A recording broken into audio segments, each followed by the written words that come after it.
Wetangula, funja chama yako ya Ford Kenya. Mimi Oparanya nitoke katika ODM, twende pamoja tuunde chama moja kubwa, na niko tayari, kwa sababu uwezi kusema utakuwa rais ya nchi hii ukiwa na wabunge watano. Kwa hivyo hakuna haja ya sisi kuja hapa support mimi sijui nini, hiyo ni kumaliza wakati.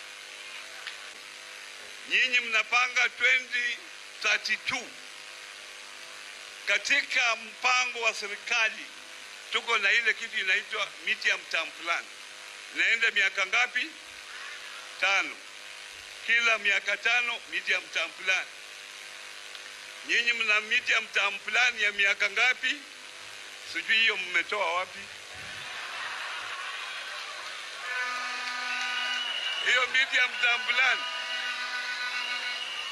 Nataka mukija hapa muwe mnasema Waluya 2027 tutakuwa wapi? Nataka nijazie tu ile ambayo gavana amesema hapa. Gavana amesema tunataka 2027 tuwe kwa serikali. Mimi nataka niseme hivi, 2027 tunataka tuunde serikali. Sisi tuunde serikali 2027. Hatutaki mambo ya kuwa kwa serikali tuwe tunapangwa enda hivi, enda hivi, enda hivi.